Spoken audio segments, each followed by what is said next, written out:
Paulo vai dizer: para mim, isso aqui, para eles é uma derrota, para mim é só uma partida. Para eles é um ponto final, para mim é só uma vírgula. Porque o seu destino, entenda o que eu vou dizer, em Lucas 23, quando Jesus fala para aquele ladrão: hoje mesmo você estará comigo no paraíso. O termo original ali, se você ler, tem um livro que é espetacular, chamado A Ressurreição do Filho de Deus. É considerado o melhor livro já escrito a respeito do tema pelo bispo anglicano N.T. Wright. Ele vai dizer que o termo ali, paraíso, não é um lugar final, mas um destino de descanso passageiro, intermediário. Por quê? Porque o seu destino não é você e eu ficarmos sem corpo, sem matéria, mas o teu corpo curado, glorificado, a criação que você olha transformada. E é essa compreensão que Paulo quer que você e eu, que o Evangelho quer que você e eu entendamos. Caso contrário, meu irmão, a morte será para sempre na tua jornada o pior que pode te acontecer. E a compreensão, o paradigma da ressurreição de Cristo, porque algo que era comum no mundo antigo, na mentalidade judaica da época, é que chegaria o dia, no final da história, aonde Deus ressuscitaria os justos, julgaria o mal e puniria o mal. Mas o que explode no Evangelho é que essa notícia do final da história é antecipada para o meio da história na ressurreição de Jesus.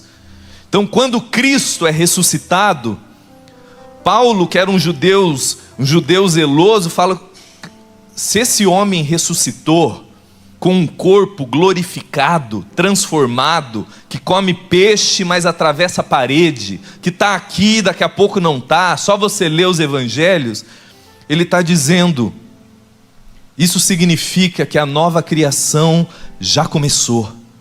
O novo mundo de Deus invadiu o meio da história, e os poderes do mundo vindouro explodem naquela Páscoa, aonde Cristo é levantado ressurreto. E a ressurreição de Jesus é o protótipo do que vai acontecer comigo, com você e com toda a criação. O que Deus fez com Jesus naquele domingo de Páscoa, Ele fará com toda a criação, e a começar do seu povo. Um corpo glorificado, um corpo ressurreto, incorruptível, imortal. Então, quando Paulo está diante da possibilidade da morte, ele está dizendo: olha, para as lógicas desse mundo, é o pior que eles podem nos fazer. Para essa lógica que nós vivemos hoje, em 2024, o pior que acontece com a vida de alguém é morrer. E não é verdade. O pior que pode acontecer com você, meu irmão, é você viver cego, longe do significado do amor, cheio de ódio, de vingança. E aí, por causa do medo da morte, a gente mata. Por causa do medo da morte, a gente se vinga. Pelo desespero da morte, a gente passa por cima dos outros, imaginando que o pior é a morte. O pior é você viver sem entender o significado da vida. A pior coisa que pode te acontecer não é alguém te dar um tiro na cara. É você viver como um zumbi funcional, onde você ganha dinheiro, casa, tem filho, mas você vive numa roda de hamster, correndo atrás do vento, da vaidade, achando que essa é a vida. Isso é o pior que pode nos acontecer. Mas para nós, o povo da ressurreição, as pessoas que creem que a vida, que a morte e a ressurreição de Jesus é um regênesis no meio da história, e que você e eu somos expostos às boas novas do que aconteceu com Cristo, acontecerá conosco. Essa compreensão dilacera de dentro de nós, arranca de dentro de nós esse pavor, pela compreensão de que a morte foi vencida na cruz, de dentro para fora na ressurreição de Jesus, ao ponto que Atos vai dizer que as garras da morte não conseguiram segurar Jesus, não conseguiram vencê-lo. Por isso que Paulo vai dizer em 1 Coríntios 15, onde está, ó morte, a tua vitória? Onde está, ó morte, o teu aguilhão? Por quê? Porque para mim e para você, o pior inimigo da nossa existência, que é o pecado e a morte, foram vencidos na cruz. E a ressurreição de Jesus é a garantia de que você e eu já passamos, conforme ele vai dizer em João 5, aquele que crê em mim já passou da morte para a vida. A morte morreu na morte de Cristo. Vou dizer de novo, a morte morreu na morte de Cristo. E a ressurreição de Jesus é a segurança absoluta que o nosso último inimigo, que é a morte, já foi vencido. Ela perdeu o poder de te matar. Se entrar um lunático ali e me der um tiro, vai gerar um caos, mas saiba, eu não morro mais. Você não morre mais. Você já... A consciência do Evangelho te faz transcender essa existência, entendendo que esse mundo é bom, essa criação é boa. Não é você virar um espírito voador igual um anjo, não. O desejo de Deus é esse mundo curado e você e eu num corpo ressurreto, de glória. Mas até chegar esse dia, meu irmão, a morte perdeu o poder de definir a sua história. Por que Paulo está escrevendo isso? Ele está querendo que você e eu, como aqueles irmãos, tivessem claro. Lembre, ele estava preso, com a possibilidade de ser executado, e aquelas pessoas estavam com medo. O grande apóstolo Paulo poderia ser o fim da carreira dele. E ele escreve para ficar claro para aqueles irmãos, assim como para mim e para você. Ele está dizendo: olha, não importa as notícias que vocês receberem ao meu respeito, mesmo que vocês ouçam que eu fui executado, essa notícia não significa a minha derrota, não significa que algo deu errado. Preste atenção, meu irmão, preste atenção no que eu estou te dizendo. Ele está querendo que você e eu tenhamos claro na nossa própria vida, que a morte não significa que algo deu errado na sua jornada. A morte não significa que você foi derrotado, porque em Romanos, no capítulo 8, Paulo chega ao ponto ápice de dizer que para nós que estamos em Cristo, nem a morte é capaz de nos separar do amor de Deus que está em Cristo Jesus. Isso revoluciona o nosso olhar para a morte, ao ponto dele dizer aos romanos: se vivemos, para o Senhor vivemos, e se morremos, para o Senhor morremos. Para nós, morrer é lucro.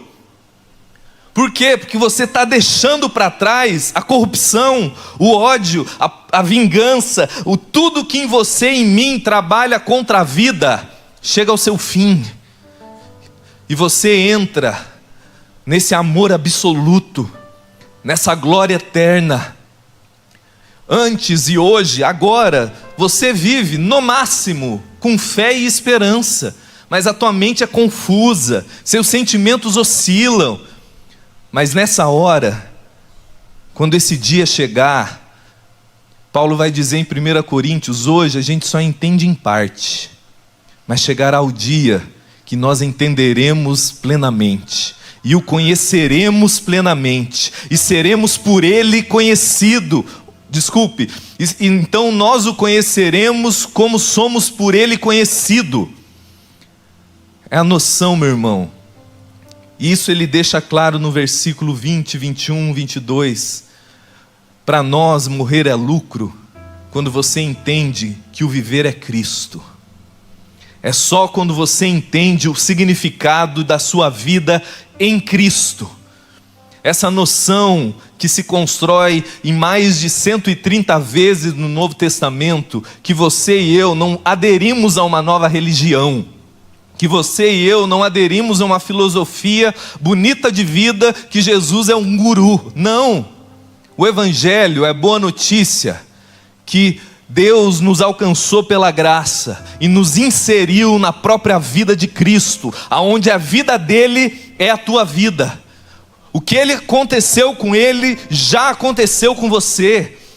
Aos Romanos, no capítulo 6, Paulo vai dizer, quando Cristo morreu naquela cruz, você e eu estávamos morrendo com ele. Quando ele foi sepultado, você e eu estávamos sendo sepultados com ele. Quando ele é levantado, ressurreto, você e eu estávamos sendo levantados com ele.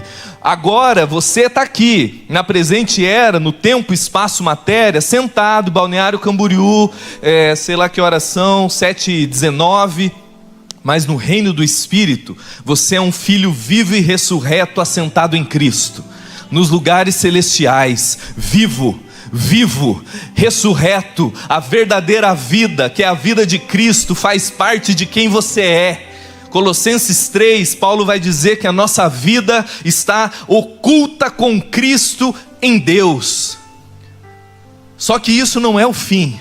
Aí ele diz, ainda em Colossenses 3, mas quando ele se manifestar no final, então você e eu que estamos nele, seremos manifestados juntos, vivos, ressurretos, à semelhança do próprio Cristo, finalmente livres.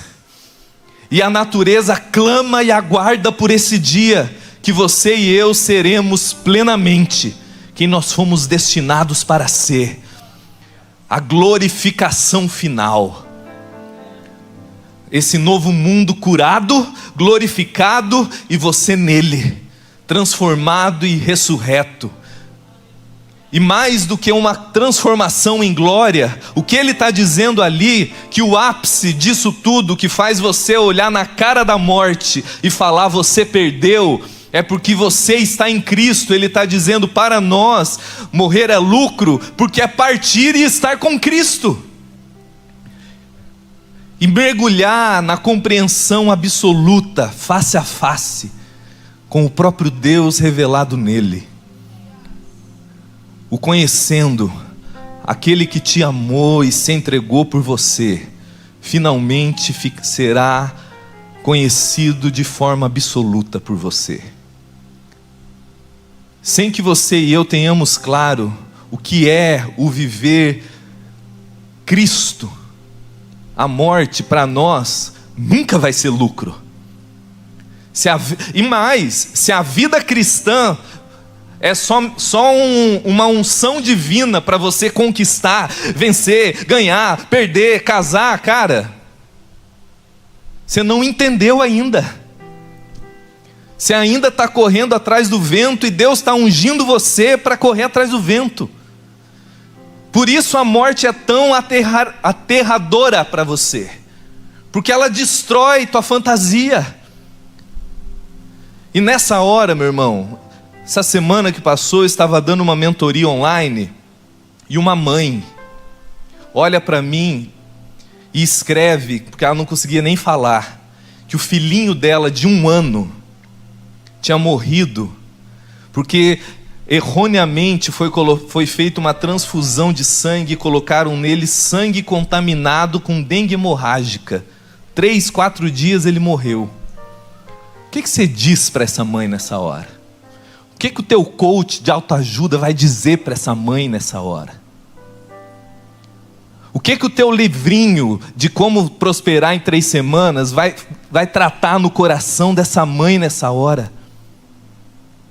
E eu lembro que todo mundo que estava presente ficou emocionado, e a única coisa que eu pude falar para ela foi: minha irmã, o seu filho entrou na glória, e chegará o dia que você se encontrará com ele de novo, vivo e ressurreto.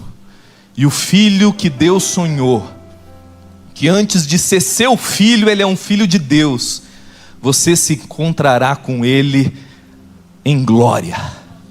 E isso, meu irmão, é você olhar para a cara da morte e falar: onde está, ó morte, a tua vitória? Você perdeu.